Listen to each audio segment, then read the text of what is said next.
Hola a todos, tenemos aquí a nuestro gran amigo de Mater Mundi, Juan Manuel Cotelo, que nos viene a hablar sobre su último trabajo, que es una maravillosa película que se llama El mayor regalo y que habla sobre el perdón. Un día la violencia tocó la puerta de mi casa, nos habían matado a la mamá. Acaban de matar a su hermano. Yo en ese momento temblaba de pies a cabeza. Ay, mami, me dieron en mi pierna y me está doliendo. Fueron las últimas palabras que yo le escuché a él. Hubo una emboscada y murió en combate en las selvas del Chocó. A las 2:45 de la tarde salí a mitad de camino. Se me acercó un muchacho y me echó ese ácido. No me dijo por qué, nada, nunca supe por qué fue. Y me dijo, yo le pegué 6 tiros en la cabeza. Yo me empecé a llenar de mucho odio, Rabia, mucho resentimiento. impotencia. Yo quería coger justicia por mis propias manos. Eso es duro, duro. Lloré, lloré, lloré. Hasta que pensé y yo dije, ¿yo qué hice de mi vida con tanto odio? Muy buenas. ¿Qué tal, Elena? Vamos a hablar del perdón y querría empezar con la cita bíblica de Mateo 18, donde dice: en aquel tiempo, acercándose Pedro a Jesús, le preguntó: Señor, si mi hermano me ofende, ¿cuántas veces le tengo que perdonar? ¿Hasta 7 veces? Jesús le contesta: no te digo hasta 7 veces, sino hasta 70 veces 7. Pues aquí queremos que tú, a través de tu experiencia, a través de la película que has hecho, nos hables del perdón. ¿Qué es el perdón? La película estamos haciéndola todavía. Llevamos mes y medio, casi 2 meses grabando testimonios, aunque hace algo más de un año grabamos los primeros testimonios en Colombia. Entonces, a ver, la pregunta es amplia y muy profunda. Creo que todo arranca de primero saberse perdonado. Cuando uno se cree perfecto e intachable, los errores de los demás le escandalizan. ¡Ah! Mira, ese es malo y yo soy bueno. Y entonces uno no soporta los defectos de los demás. Entonces, si tú te conoces con la mirada que Dios tiene sobre ti, te va a costar muy poco perdonar. Porque lo primero es que tú te vas a saber perdonado. Y no perdonado porque tú te merezcas el perdón, sino porque el primero que perdona, el primero que ama en extremo, es Dios, que viendo nuestras miserias no se asusta ni se, como dice, ¿no?, es lento a la ira y rico en misericordia. Ni se asusta ni marca distancia, sino que hace todo lo contrario. Abandona el palacio celestial, se pone a nuestra altura, diría, por debajo de nosotros, para lavarnos nuestros pies, y lo hace. Y lo hace y punto. Y lo hace porque sí. No lo hace porque lo merezcamos, no lo hace porque nosotros ni siquiera le hayamos pedido perdón, sino que perdona incluso cuando no hay arrepentimiento. Dice e intercede al Padre: perdónales porque no saben lo que hacen. No dice perdónales porque se han arrepentido de lo que me están haciendo, perdónales porque son buenos. No, perdónales porque no saben lo que hacen. Esa es parte de nuestra miseria, es que no sabemos el daño que nos hacemos cuando violamos la ley de Dios. Y lo más importante en la ley de Dios es el amor al prójimo. Por tanto, cuando hacemos daño a otro, no sabemos el daño que nos hacemos a nosotros mismos, ¿no? Bueno, Dios es misericordioso porque nos conoce. Conoce lo frágiles que somos. Entonces, cuando ya el ofendido soy yo, después de yo haber ofendido a otros, es más fácil. Y cuando se levanta dentro de mí un orgullo muy fuerte que dice: yo no puedo perdonar porque fíjate lo que me ha hecho esta persona, en parte hay un pequeño ataque de amnesia. Estás olvidando que tú has sido perdonado. Y creo que si aplicamos la misma mirada que tiene Dios sobre nosotros, que es mirar la miseria del prójimo, mirarla con amor y abrazar esa miseria, podemos amar la miseria del otro Es fácil amar, como dice Cristo, al bueno y a lo bueno. Pues eso es facilísimo. Realmente el propio Jesús pregunta, ¿qué mérito tendríais? ¿Qué mérito tendríais? Ninguno.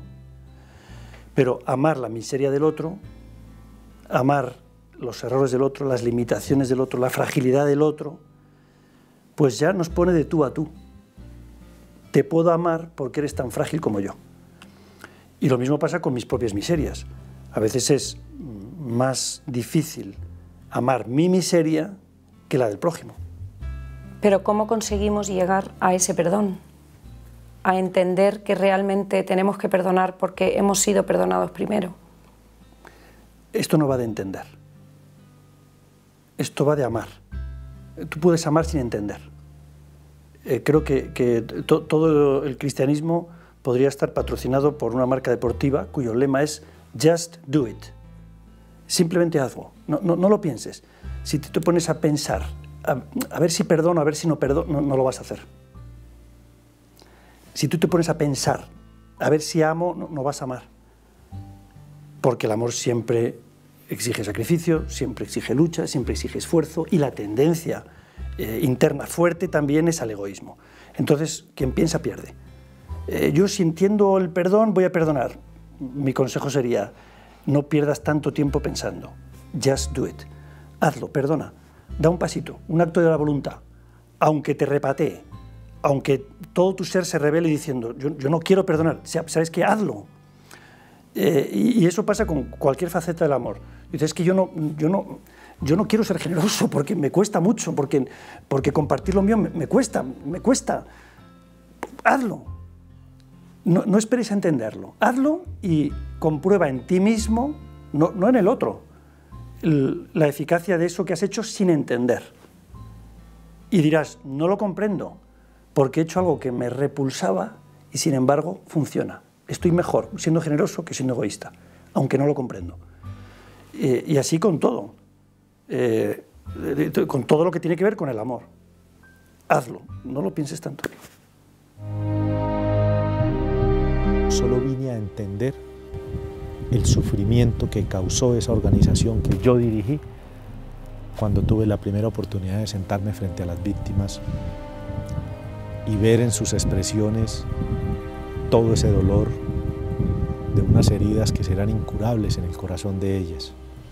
Y solo vine a entender la grandeza de Dios, de su bondad y de su generosidad, cuando esas víctimas, a pesar de tanto daño,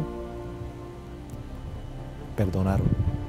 Lo que pasa es que muchas veces es muy difícil llegar a ser capaz de hacerlo, ¿no? Por uno mismo, o sea, a través de la cabeza o de un acto de voluntad. Creo que a veces no es difícil, a veces es imposible. Y por eso tú tienes que pedir el don. Si yo puedo, no necesito ayuda de nadie. Puedo. ¿Para qué voy a pedir ayuda? Yo puedo hacerlo. Cuando experimentamos la incapacidad personal para ese acto de generosidad, a veces, y la cabeza nos lo está diciendo, pero es todo mi ser el que se resiste, ¿no? Es el momento de pedir el don. Es el momento de acudir al Señor de los imposibles. Señor, yo no puedo. O tú me ayudas, o yo, lo que yo voy a afirmar con mi nombre es mi incapacidad. Yo no puedo ni perdonar ni pedir perdón. Porque las dos cosas son difíciles y a veces se nos presentan a los ojos como imposibles. ¿Cómo voy a pedir perdón? ¿Tú sabes lo que yo le hice? ¿Cómo voy a pedir perdón? No tengo fuerza. Me flaquean las piernas. Me estoy acordando de una persona con la que viví esa situación. Él ya había pedido perdón muchas veces por asesinatos que había cometido. Pero cuando llegó a la puerta de la casa de una familia, esa casa él entró y sacó al hijo y lo mató. Y él iba conduciendo su carro, manejando el carro, como dicen en Colombia, ¿no?, para ir a esa casa. Pero cuando estaba ya a 100 metros y con el motor ya parado, dijo, me tiemblan las piernas. Lo he hecho otras veces, pero me cuesta mucho esfuerzo.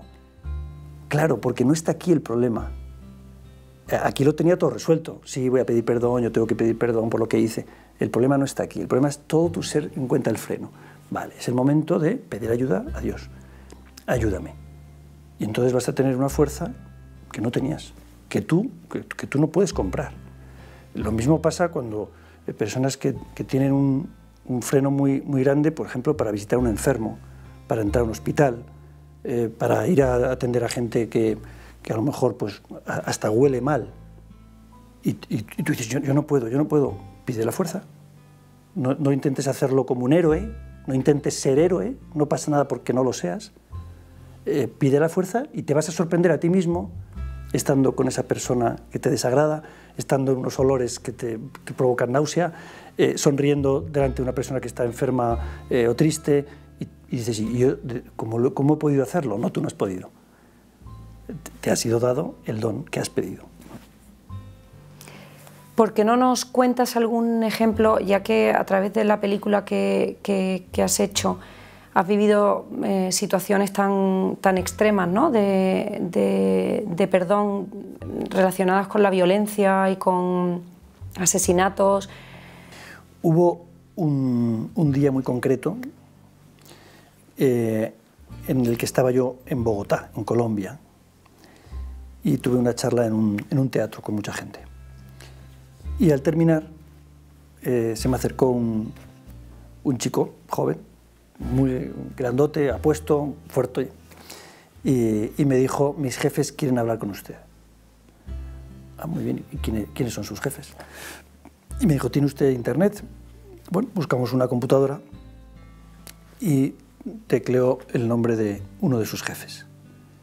Y yo me encontré ahí con una persona que había asesinado a 5.000 personas. Tecleó otro nombre y apareció otro que también era responsable de 8.000 muertos, y otro 10.000, y otro 700, y otro, ¿no? Y me dijo, mis jefes quieren pedir perdón y lo quieren hacer a través de usted. Y en ese momento pensé, hay que hacerlo. O sea, fue evidente, son cosas que tú no puedes pensar.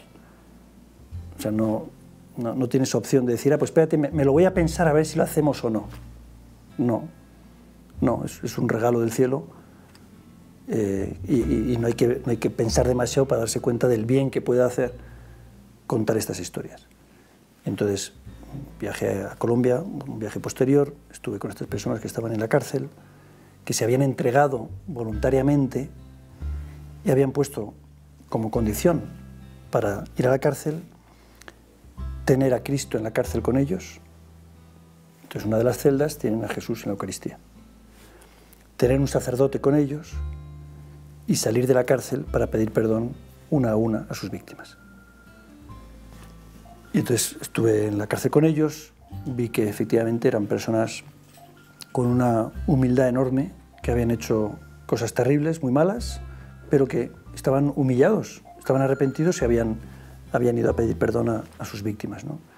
Acompañé a estas personas también en la salida de la cárcel para ir a ver a las víctimas y encontré ya la segunda explosión de belleza, que fue esas víctimas que perdonaron, que abrazaron, besaron, prepararon un guiso, cantaron con sus agresores, como si nada hubiera pasado.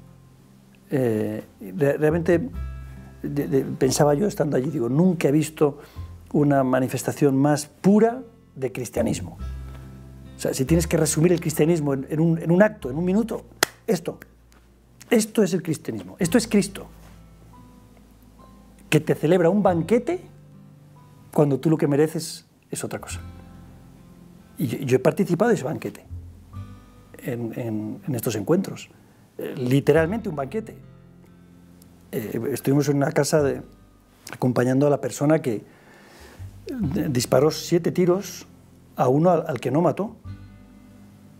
Y comimos ese día el que había sido disparado, la hermana y el que quiso asesinarle, y yo, un guiso. Estuvimos pasando el día juntos. Eso no lo puedes entender, solo lo puedes aceptar. Aceptar el amor. El amor no se entiende, el amor se acepta y punto. Todo surgió de una mujer que quedó tetrapléjica a consecuencia de la paliza que su propio marido le dio. Era una mujer abogado de Colombia. Y esta mujer se diría inválida, ya no vale, ya no vale. Bueno, espérate tú, a ver si vale o no vale. Podía rezar el rosario y podía leer la Biblia, casi nada. Podríamos decir, una necia del mundo, porque solo reza el rosario y solo lee la Biblia. Qué inútil, ¿no? Adoptó 10 niños, además de los 2 que ya tenía. Como abogado hacía los papeles para chicos que vivían en la calle sin papá ni mamá, de los cuales 5 son sacerdotes hoy. Pero no solo eso, sino que ella empezó a ir a los sitios más conflictivos de Colombia, empujada en su silla de ruedas, y buscaba a las personas violentas, y les decía, cuando estaba ya cara a cara con ellos, les decía, tengo una buena noticia que darte. ¿Ah, sí? Sí. Eres perdonado, eres deseado, incondicionalmente, por Dios. Solo tienes que ir a recibir ese perdón cuando quieras. Durante 29 años, ella solo recibió burlas y amenazas. Nadie se arrepintió delante de ella. Oh, sí, señora, claro que sí, voy a pedir perdón a Dios. No. Hubo uno que se bebió la sangre de uno al que había descuartizado y le dijo, esto es lo que hago yo con mis víctimas. Cluc, cluc, cluc. Por ti voy a rezar especialmente. ¿Cómo te llamas? Dar amor, dar amor, dar amor, dar amor. Sin esperar recibir, dar amor. Al cabo de 29 años, a través del hijo, que fue el que vino a verme aquel día, 1.100 hombres entraron en la cárcel por su propio pie. No les metió la policía ni el ejército, sino que fue el hijo de esta mujer misionera quien les acompañó a la cárcel. Pues Cecilita, y además después de que entrara en la cárcel ella murió, muy poco tiempo después. Y ahora se va a iniciar el proceso de beatificación de ella. Por eso digo que al final, yo digo, no, es cierto que no tenemos capacidad para juzgar. Lo nuestro no es el juicio, lo nuestro es amar. Y si esto va bien o va mal, yo no lo conozco. Ella podría decir después de 18 años, que además su propio hijo le decía, mamá, tú estás loca, esto es un manicomio, yo me voy de casa, y se fue. Podría decir, qué mal va esto, ¿no? Me he equivocado, qué tonta soy, qué estoy haciendo yo yendo a ver a estas personas, hablarles del amor de Dios, qué pérdida de tiempo, qué inutilidad, ¿no? Espera, tú haz lo tuyo, que es amar, y déjale a Dios que haga lo suyo, que son los resultados. Cuando Él quiera, como Él quiera, con quien quiera. Y yo perdoné a don Ramón y a todo el hotel, los que me han hecho daño, a mí y a mi familia. Y lo perdoné de todo corazón y yo descansé. La vida como que me ha cambiado mucho. Y yo no siento rencor con él ni nada, nunca. Y le pido a mi Dios también que lo perdone. Hay que perdonar, porque ¿quiénes somos nosotros para no perdonar? Cuéntanos alguna experiencia donde podamos entender cómo estas personas han podido llegar a perdonar, ¿no? Sobre todo a perdonar cuando te siguen haciendo daño o a perdonar cuando a lo mejor en el de enfrente no ha habido arrepentimiento. O sea, ¿es necesario el arrepentimiento del de enfrente para poder perdonar? No. No. No es necesario. Aquí hay una palabra que es muy importante y muy fuerte, que es incondicional. El amor o es incondicional o no es amor. Y entonces, si la condición para amar es que Él me ame a mí, no vas a amar. Si la condición para amar es que Él se arrepiente, no vas a amar. Porque ya estás viciando el amor de origen. Le estás poniendo una condición, aunque sea muy chiquitita, pero lo estás estropeando. Entonces, el amor, ¿qué es? Darse. ¿A quién? A quien tenga delante. Pero es que el que tengo delante me ha ofendido, es que se está burlando de mí ahora mismo, es que me está insultando. Ámale. Aquí hay que entender que realmente hay un amor que, no sé si hay un amor o todo amor procede de Dios. Si yo quiero amar, necesito ser poseído por el amor. Y necesito que el amor posea mi mirada sobre esa persona, porque yo solo veo los errores, yo solo veo su ira, yo solo veo su desvergüenza, yo solo veo su violencia, ¿qué ve Dios en esta persona? Y a lo mejor Dios ve su historia, cosa que yo no veo. Yo juzgo el hecho. Ha hecho esto malo, ha mentido, ha robado, Pero tú no conoces su historia. No conoces la educación que recibió, no conoces la tentación tan fuerte que recibió del mismísimo demonio, no estás en su territorio. Y ninguno es capaz de ponerse en la piel del otro. No, si yo fuera él, no, eso es absurdo. ¿Cómo vas a ser tú él? Cada uno es diferente. Entonces, Dios sí que conoce la historia de cada uno. Yo todo lo que puedo hacer es decir, suspendo el juicio. Yo no juzgo a esa persona. Yo la amo en su miseria. Y padezco lo que me toque padecer. Esto no va a ser Disneylandia. Esto no va a ser una fiesta de... Me insultan y yo no sufro, me ofenden y no padezco. No, a ti te va a tocar sufrir, padecer, llorar, enfadarte, desenfadarte. No eres de madera, ¿no? Vamos a pasar por todo eso. Lo único por lo que hemos de evitar pasar es por el juicio. Me dijo una persona en Colombia, me dijo, mira, la expresión más fuerte que hay es una mala utilización del verbo ser. Cuando tú dices, este es un asesino, estás mintiendo. Ni aunque haya asesinado a 10.000 personas, es un asesino. Este es un mentiroso. No, no es un mentiroso. Esa palabra define a alguien. Tú eres. No. Tú dices mentiras, tú matas, tú robas, pero tú no eres todo eso. Tú eres una criatura frágil, herida por el pecado, que no es una broma, ¿no? Que necesita una medicina muy fuerte, que es Dios mismo. Y este tratamiento dura un tiempo, dura mientras estamos vivos. Por tanto, yo puedo ver en el otro mi misma herida, tiene la misma herida que yo, la misma enfermedad llamada pecado original. Y es una enfermedad que o yo trato cada día, o va a ir resurgiendo, va a ir resurgiendo, va a ir resurgiendo. Entonces yo puedo ver en el otro a lo mejor la ausencia de medicina. Claro, ¿cómo no vas a estar así si no tomas la medicina? Y además estás tomándote el virus.